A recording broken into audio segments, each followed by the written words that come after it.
नमस्कार भाई सभी लोगों को। मैं अजीत आप सभी का अजीत ऑनलाइन स्टडी में स्वागत करता हूं। दोस्तों, आज हम लोग बहुत दिनों बाद क्लास में मिलने जा रहे हैं। ठीक है। और हम लोगों ने जो पिछला अभी तक पढ़ा है, ठीक है, उसी के आगे हम लोग बात करने वाले हैं। तो इसलिए आप सभी से विनम्र निवेदन है कि क्लास को ज़्यादा से ज़्यादा शेयर करें, ज़्यादा से ज़्यादा लाइक करें और ज़्यादा से ज़्यादा सब्सक्राइब करें। ठीक है। और अपने दोस्तों को भी चैनल को सब्सक्राइब करने के लिए बताइए। ठीक है। तो आप सभी से हम यही कहना चाहेंगे कि अच्छी तरीके से आप लोग क्लास नोट्स बनाइए। ठीक है ना। अच्छी तरीके से क्लास नोट्स बनाइए और ऐसे ही आप सभी की क्लासें चलती रहेंगी। ठीक है। और हाँ, आगे चल के आप सभी की क्लासें मैथ्स की, रीजनिंग की, हिंदी की भी चलने वाली हैं कुछ समय बाद। ठीक है। और कुछ समय बाद अभी हम हिस्ट्री की बात कर रहे हैं और कुछ समय बाद हम लोग क्या पढ़ेंगे, पॉलिटी पढ़ेंगे। ठीक है। फिर उसके बाद ज्योग्राफी पढ़ेंगे। ठीक है। तो डेली का डेली आप सभी को इसी तरीके से वीडियो मिलते रहेंगे। ठीक है। और बहुत जल्द हम लोग लाइव भी पढ़ेंगे। ठीक है मेरे प्यारे बच्चों। तो इसलिए ज़्यादा से ज़्यादा आप लोग शेयर करना, ज़्यादा से ज़्यादा लाइक करना और ज़्यादा से ज़्यादा सब्सक्राइब करना। ठीक है। अभी तक हम लोगों ने क्या पढ़ा, प्राचीन भारत। प्राचीन भारत में हम लोग क्या पढ़ रहे हैं, हड़प्पा कालीन स्थल की बात कर रहे हैं। हड़प्पा कालीन स्थल की बात कर रहे हैं। हम लोग कहाँ पहुँच चुके थे, बनावली तक या बनवाली तक पहुँच चुके थे। ठीक है। और हम लोग आज उसी के आगे की बात करने वाले हैं बच्चों। ठीक है। तो इसलिए द्वंद्व कहाँ तक पाला जाए, युद्ध कहाँ तक टाला जाए, तू राणा का वंशज है, फेंक भाला जहाँ तक जाए। तो इसी के साथ हम लोग बच्चों अब क्लास को आगे बढ़ाते हैं। और आज हम लोग देखने वाले हैं आलमगीरपुर। आज हम लोग देखने वाले हैं आलमगीरपुर बच्चों। ठीक है। आलमगीरपुर,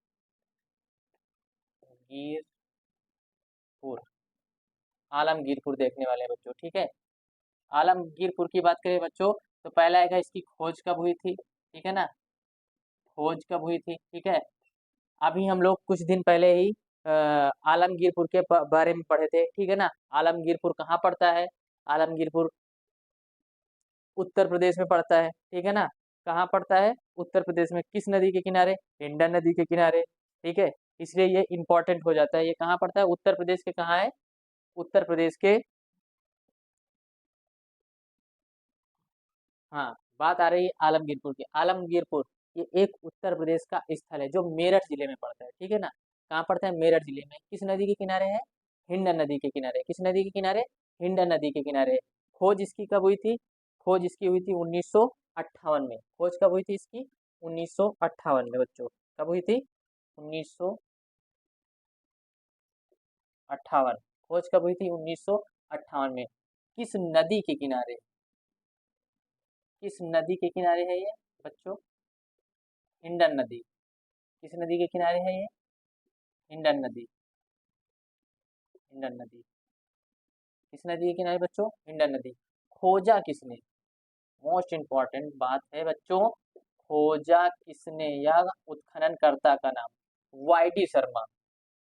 खोजा किसने इसे, वाईडी शर्मा। वाईडी शर्मा। खोजा किसने इसे, वाईडी शर्मा ने, या यज्ञदत्त शर्मा ने, या यज्ञदत्त शर्मा ने। ठीक है बच्चों। आगे हम लोग बात करेंगे, इसे हम लोग और किस नाम से जानते हैं, इसे परसाराम का खेरा कहा जाता है। इसे परसाराम का खेरा कहा जाता है। इसे परसाराम का खेरा कहा जाता है बच्चों। खेरा कहा जाता है, इसे परसाराम का खेरा कहा जाता है। किसकी बात चल रही है, आलमगीरपुर की। कब खोज हुई, 1958 में। नदी कौन सी है, हिंडन नदी। किसने खोजा था, वाईडी शर्मा या यज्ञदत्त शर्मा ने खोजा था। इसे और किस नाम से जाना जाता है, इसे परसाराम का खेरा कहा जाता है। इसे परसाराम का खेरा कहा जाता है बच्चों। इसे परसाराम का खेरा कहा जाता है। ठीक है। यहाँ से साक्ष्य क्या मिले थे बच्चों,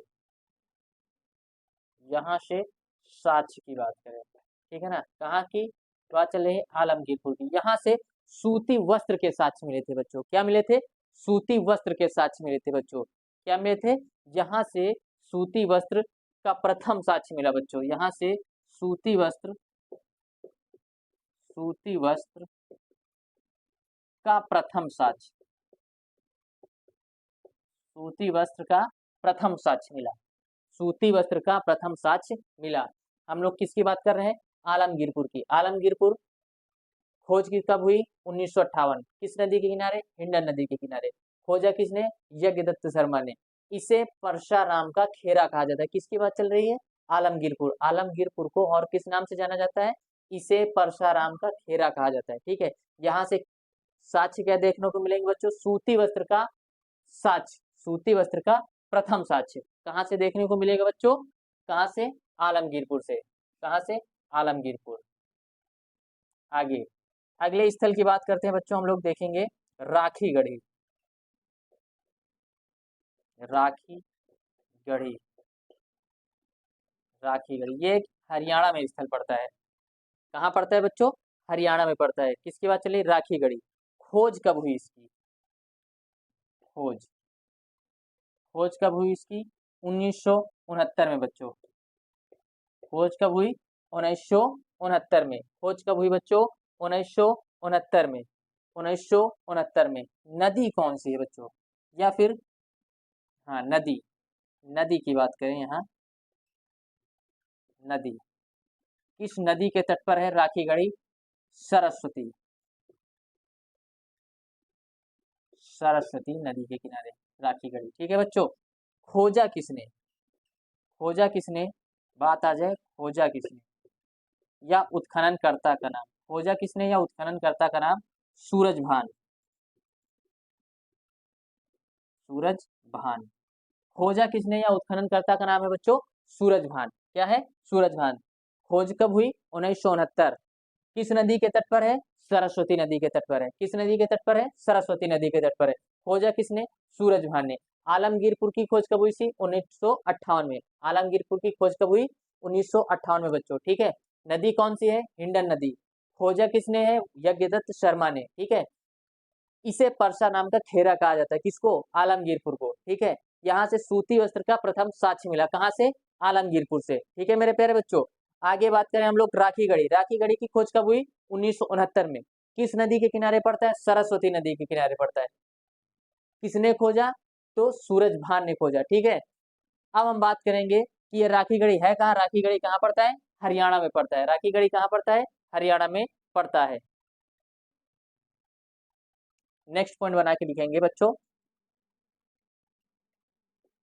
भारत में इसे लिखेंगे, भारत में इसे,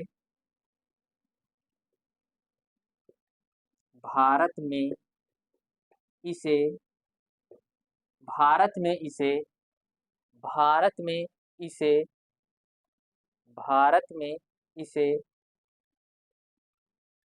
इस सभ्यता का सबसे बड़ा स्थल माना जाता है। इस सभ्यता का, सभ्यता का सबसे बड़ा स्थल माना जाता है। सबसे बड़ा स्थल माना जाता है। सबसे बड़ा स्थल माना जाता है बच्चों। सबसे बड़ा स्थल माना जाता है। भारत में सबसे बड़ा स्थल कौन सा है? राखी गढ़ी। भारत में सबसे बड़ा स्थल कौन सा है? राखी गढ़ी बच्चों, जिसकी खोज कब हुई थी? 1969 में। खोजा किसने था? सूरजभान ने। किस नदी के तट पर है? किस नदी के तट पर है? सरस्वती नदी के तट पर है।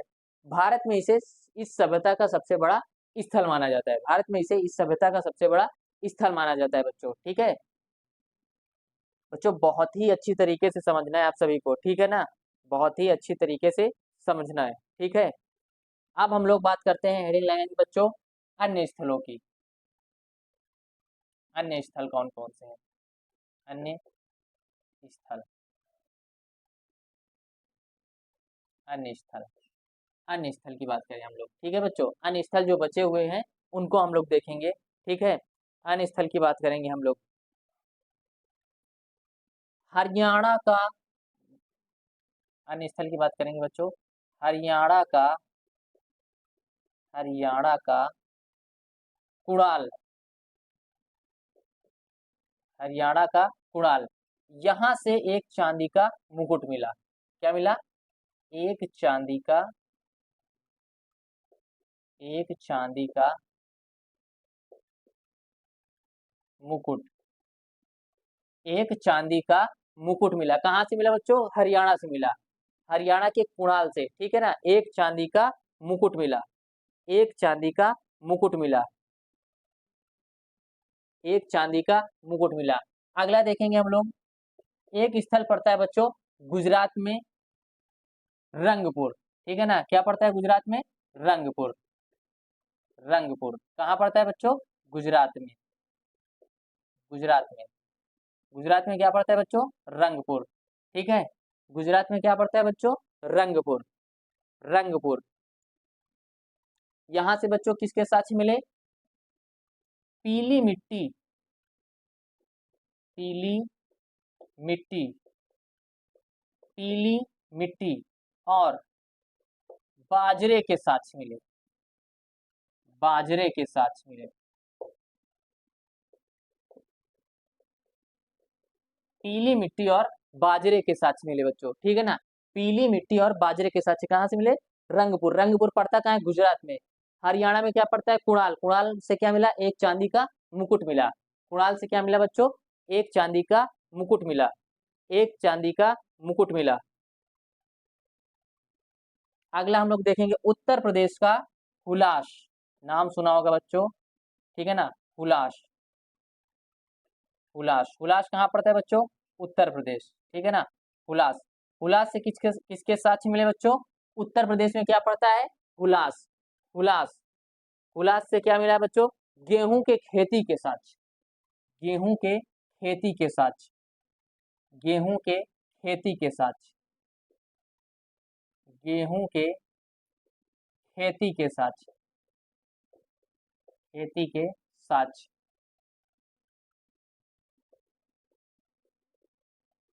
गेहूं के खेती के साक्ष्य बच्चों मिले। कहाँ से मिले बच्चों? हुलास, हुलास कहाँ पड़ता है? उत्तर प्रदेश का एक स्थल है। हुलास कहाँ पड़ता है? उत्तर प्रदेश का एक स्थल है, उत्तर प्रदेश का एक स्थल है, ठीक है बच्चों। आगे हम लोग देखेंगे, हेडिंग लगे नगर नियोजन की बात करें, हड़प्पा कालीन का नगर नियोजन, हड़प्पा कालीन का नगर नियोजन, नगर नियोजन,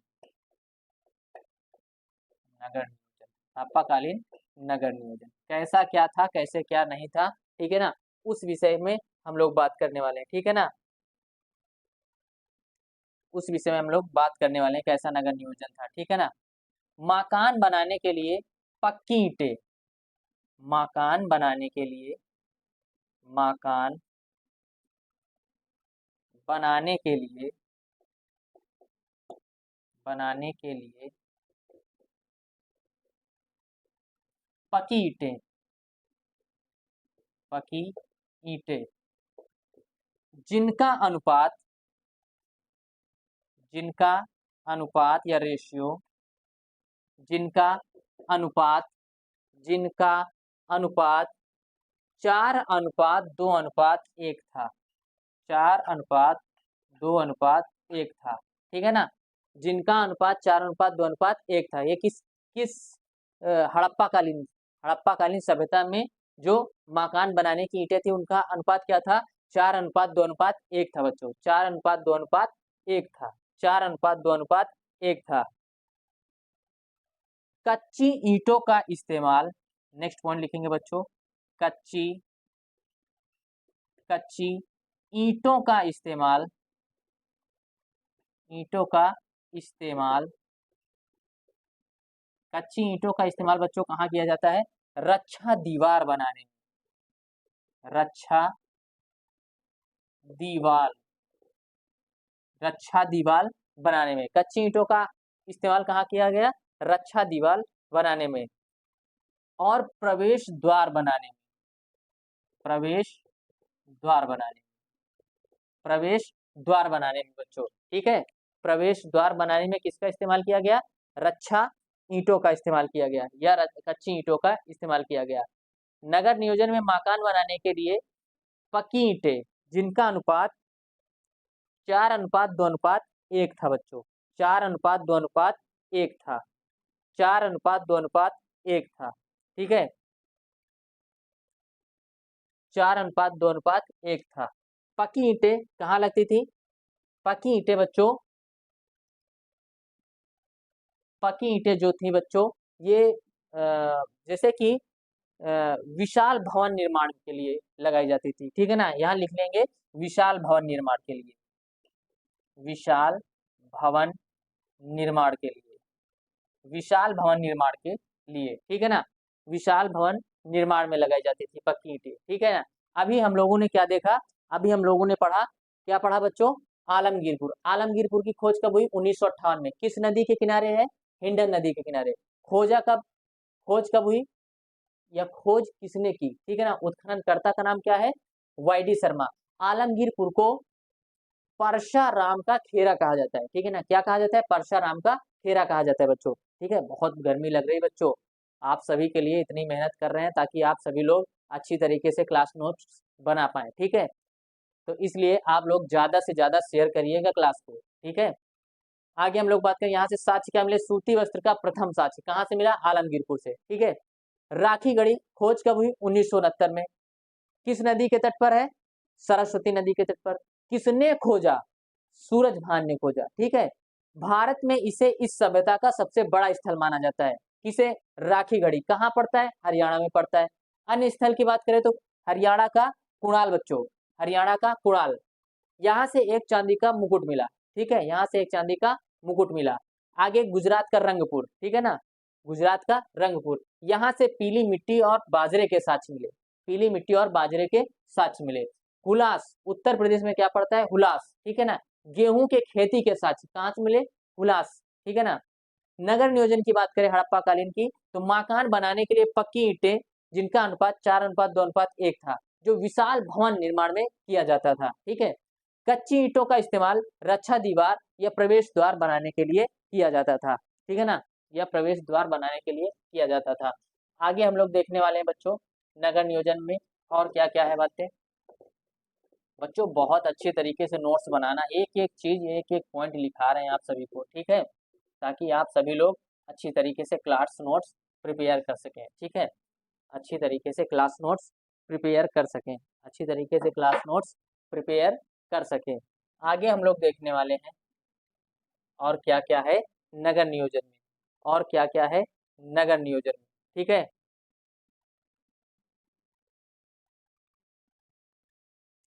अलंकृत ईंटें,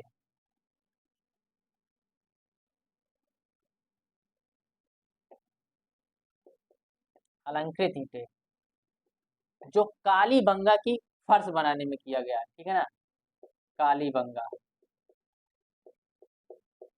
कालीबंगा फर्श, फर्श के लिए प्रयोग किया गया अलंकृत ईंटें जो कालीबंगा में फर्श के लिए प्रयोग किया गया, ठीक है ना।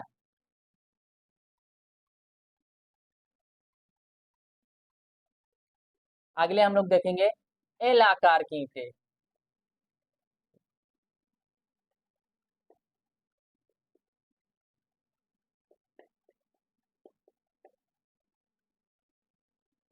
एल आकार ईंटें, ठीक है बच्चों, कैसी, एल आकार। कोने बनाने के लिए, जो मकान के कोने होते हैं उन्हें बनाने के लिए कौन सी, एल आकार की, कोने बनाने के लिए, कोने बनाने के लिए एल आकार की ईंटें बच्चों, कोने बनाने के लिए, एल आकार की ईंटें कोने बनाने के लिए। कन्नीदार ईंटें, कन्नीदार ईंटें, कन्नीदार ईंटें, कन्नीदार ईंटें बच्चों, कन्नीदार ईंटों का प्रयोग नालियां, नालियों बनाने के लिए किया जाता है। कन्नीदार ईंटें नालियां बनाने के लिए, नालियां बनाने के लिए, कन्नीदार ईंटें बच्चों नालियां बनाने के लिए किया जाता था। बहुत गर्मी है बच्चों आज, आज सभी सभी से रिक्वेस्ट है बच्चों, इतनी गर्मी में आप सभी को वीडियो शूट कर रहे हैं ताकि आप सभी लोग अच्छी तरीके से क्लास ले सकें। और हाँ, कुछ समय बाद आप सभी का बिहार पुलिस का भी, बिहार कांस्टेबल का एग्जाम होने वाला है, ठीक है ना।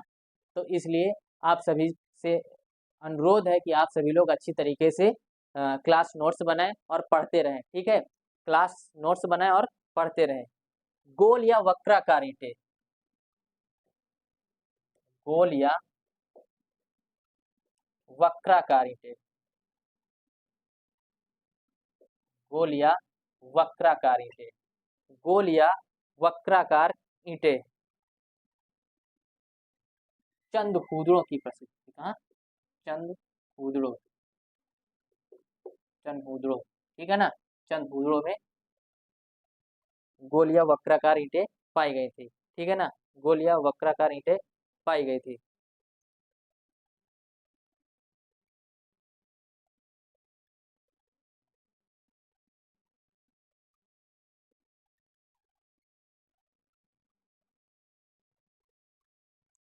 आगे हम लोग बात करेंगे अन्य स्थल की बात करेंगे बच्चों। अन्य स्थल में अभी हम लोगों ने क्या देखा, हरियाणा, हरियाणा में कुणाल, कुणाल, कुणाल पड़ता है। कुणाल से क्या मिला, एक चांदी का मुकुट। रंगपुर कहाँ पड़ता है बच्चों, गुजरात में, ठीक है। पीली मिट्टी और बाजरे के साथ मिले। हुलास कहाँ पड़ता है, उत्तर प्रदेश में। गेहूं के खेती के साथ मिले। नगर नियोजन की बात करें बच्चों, मकान बनाने के लिए पकी ईंटें जिनका अनुपात 4:2:1 हुआ करता था, जो विशाल भवन निर्माण में किया जाता था, ठीक है। कच्चे ईंटों का इस्तेमाल रक्षा दीवार या प्रवेश द्वार बनाने के लिए किया जाता था। अलंकृत ईंटें कालीबंगा की फर्श के लिए, ठीक है ना। एल आकार की ईंटें कोने बनाने के लिए, कन्नीदार ईंटें नालियां बनाने के लिए, और गोल और वक्राकार ईंटें कहाँ मिली थी हम लोगों को, चंदहुदड़ो में, ठीक है ना। चंदहुदड़ो में, ठीक है ना। जल पद्धति की बात करें बच्चों, जल पद्धति एक दूसरे को समकोण पर काटते थे, ठीक है ना। जाल पद्धति एक दूसरे को समकोण पर काटते थे, जो शतरंज की तरह थे। इस सभ्यता में जितने भी मकान हुआ करते थे बच्चों, उनका मुख्य द्वार मुख्य सड़क की ओर हुआ। उनका मुख्य द्वार मुख्य सड़क की ओर नहीं, बल्कि अंदर गली की तरफ हुआ करता था, ठीक है ना। इस सभ्यता में जो मकान हुआ करते थे बच्चों, उनका मुख्य द्वार मुख्य सड़क उनका मुख्य द्वार बच्चों क्या हुआ करता था, जितने भी मकान इस सभ्यता में हुआ करते थे, उनका मुख्य द्वार मुख्य सड़क की ओर नहीं, बल्कि मुख्य सड़क की ओर नहीं मुख्य सड़क की ओर नहीं, बल्कि अंदर गली की तरफ हुआ करता था। मतलब कि पहले जो ये सभ्यता थी, इसमें सड़क की तरफ मकानों का मुख्य द्वार नहीं हुआ करता था। कहाँ हुआ करता था, गली की तरफ हुआ करता था बच्चों, ठीक है ना। इनका मुख्य द्वार कहाँ हुआ करता था, गली की तरफ हुआ करता था, ना कि सड़क की तरफ हुआ करता था। किस सभ्यता की बात कर रहे हैं हम लोग, हड़प्पा कालीन सभ्यता की बात कर रहे हैं, ठीक है ना। जितने भी नियोजित शहर थे, उनको दो भागों में बांटा गया। क्या हुआ बच्चों, जितने भी नियोजित शहर नियोजित शहर जितने भी नियोजित शहर थे, उनको दो भागों में बांटा गया। कितने भागों में बच्चों बांटा गया, दो भागों में बांटा गया। एक को बांटा गया पश्चिमी टीला में, पश्चिमी टीला, ठीक है ना। ये क्या है आपका, पश्चिमी टीला है, ठीक है ना। एक को बांटा गया पश्चिमी टीला, एक को पूर्वी टीला में बांटा गया। इसमें बच्चों पूर्वी टीला में, पश्चिमी टीला और पूर्वी टीला में बांटा गया। पश्चिमी टीला और पूर्वी टीला में बांटा गया।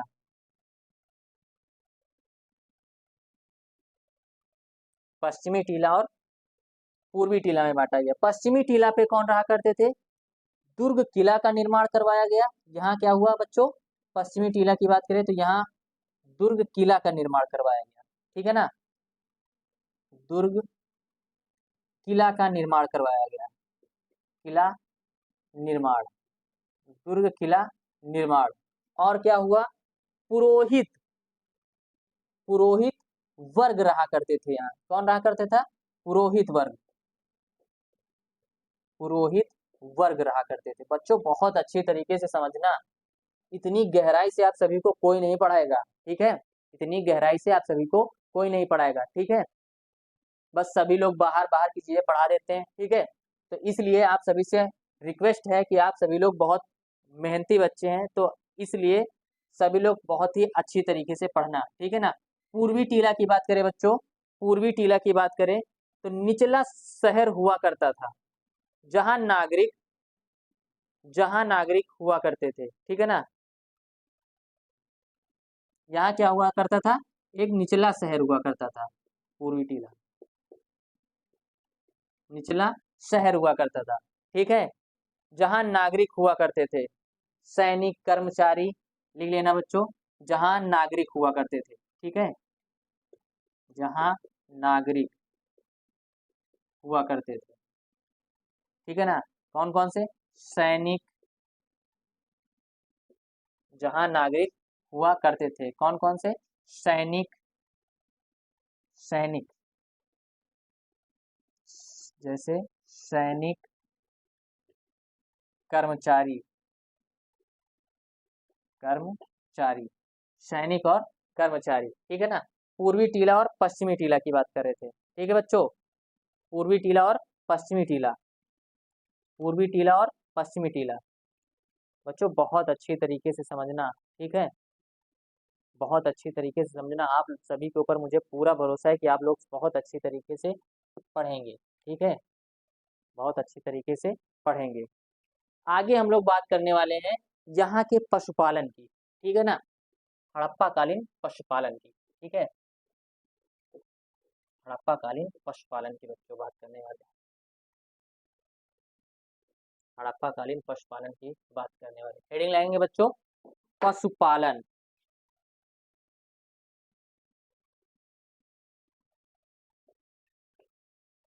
पशुपालन,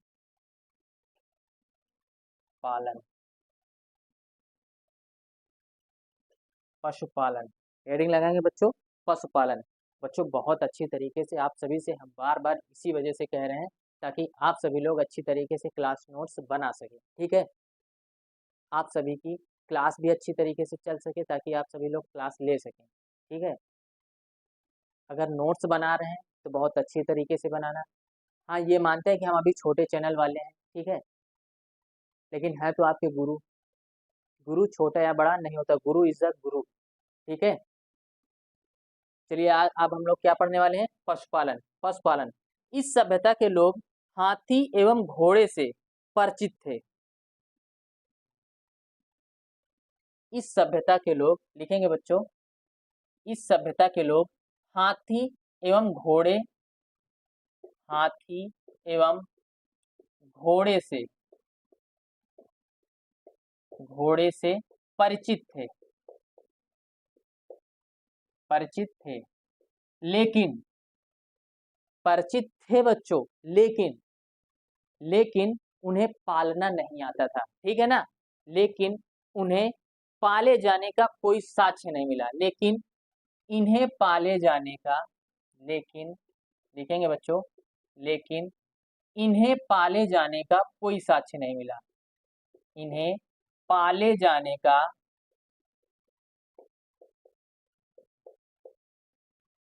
कोई साक्ष्य नहीं मिला, कोई साक्ष्य नहीं मिला, लेकिन इन्हें पाले जाने का कोई साक्ष्य नहीं मिला। हाथी एवं घोड़े से परिचित थे बच्चों, लेकिन इन्हें पाले जाने का कोई साक्ष्य नहीं मिला, लेकिन इन्हें पाले जाने का कोई साक्ष्य नहीं मिला।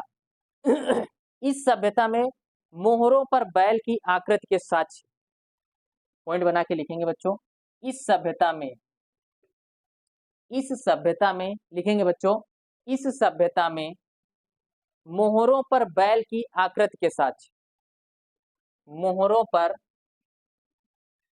मोहरों पर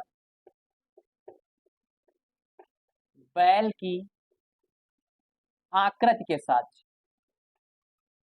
बैल की आकृति के साक्ष्य, ठीक है ना, मोहरों पर किसके साक्ष्य, बैल की आकृति के साक्ष्य, बैल की आकृति के साक्ष्य, बैल की आकृति के साक्ष्य, लेकिन गाय के साक्ष्य नहीं मिले, ठीक है ना, लेकिन गाय के साक्ष्य नहीं मिले, ठीक है बच्चों, लेकिन गाय का साक्ष्य, कोई साक्ष्य नहीं मिला, ठीक है ना, लेकिन गाय का कोई साक्ष्य नहीं मिला, गाय का कोई भी साक्ष्य नहीं मिला, ठीक है ना, गाय का साक्ष्य नहीं मिला, गाय का साक्ष्य नहीं मिला, ठीक है, गाय का साक्ष्य नहीं मिला, ठीक है।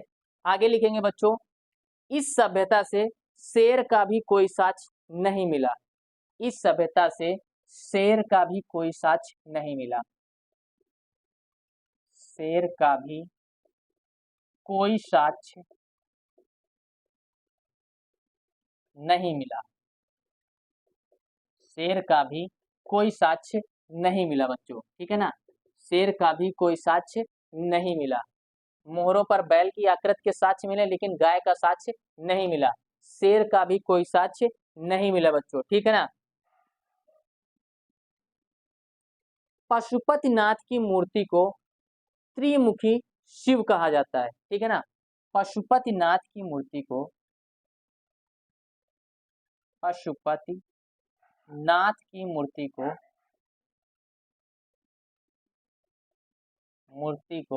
ठीक है ना, त्रिमुखी शिव कहा जाता है, त्रिमुखी शिव, ठीक है ना। क्या कहा जाता था? त्रिमुखी शिव, ठीक है बच्चों, त्रिमुखी शिव। इस मूर्ति के दाएं तरफ एक बाघ, एक इस मूर्ति के दाएं तरफ एक बाघ, एक हाथी की आकृति मिली। इस मूर्ति के लिखेंगे बच्चों, इस मूर्ति के दाएं तरफ एक बाघ, इस मूर्ति के दाएं तरफ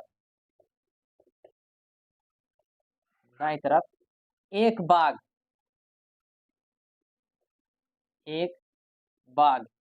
इस मूर्ति के दाईं तरफ एक बाघ और एक हाथी की आकृति मिली, और एक हाथी की आकृति मिली, हाथी की आकृति मिली। इस मूर्ति के बाईं तरफ है ना, बाईं तरफ, दाईं तरफ क्या मिला? एक बाघ और हाथी की आकृति मिली, ठीक है ना, किस पशुपतिनाथ की मूर्ति में, ठीक है ना। एक भैंसा, एक गैंडा, एक भैंसा, एक गैंडा, एक भैंसा, एक गैंडा, एक गैंडा के साक्ष्य मिले, ठीक है ना। बाईं तरफ एक भैंसा, एक गैंडा के साक्ष्य, बाईं तरफ एक भैंसा, एक गैंडा के साक्ष्य मिले। दो हिरण, ठीक है ना, और क्या मिला बच्चों?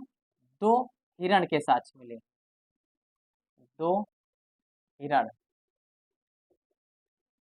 के साक्ष्य, दो हिरण के साक्ष्य मिले, दो हिरण के साक्ष्य मिले, ठीक है बच्चों, दो हिरण के साक्ष्य मिले।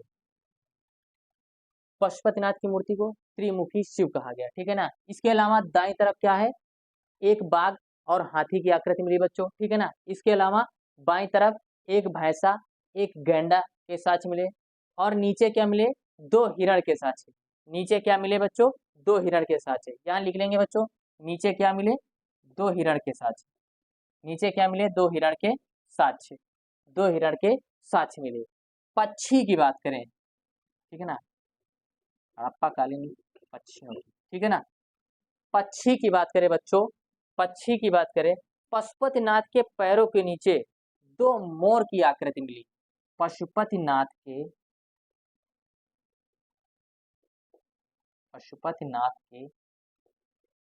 पैर के नीचे, पैर के नीचे दो मोर की आकृति मिली, दो मोर की आकृति,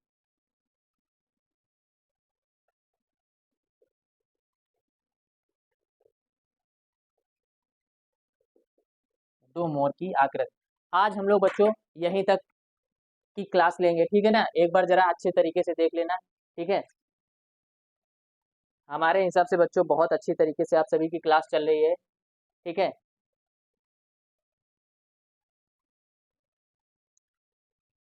तो आज की क्लास हम लोग बच्चों यहीं तक रखते हैं, ठीक है। और आप सभी से विनम्र निवेदन है कि बच्चों आप सभी लोग क्लास को ज़्यादा से ज़्यादा लाइक, ज़्यादा से ज़्यादा शेयर और ज़्यादा से ज़्यादा कमेंट करें, ठीक है ना। सब्सक्राइब करना तो जरूर, ठीक है, सब्सक्राइब करना भूलना नहीं है आप सभी को, ठीक है ना, ताकि आप सभी से हमको इतनी तो गुरु दक्षिणा मिल ही सकती है, ठीक है ना, कि ताकि आप सभी लोग ये सब्सक्राइब तो करवा ही सकते हैं, ठीक है ना। तो आज के लिए इतना ही बच्चों, ठीक है ना, धन्यवाद।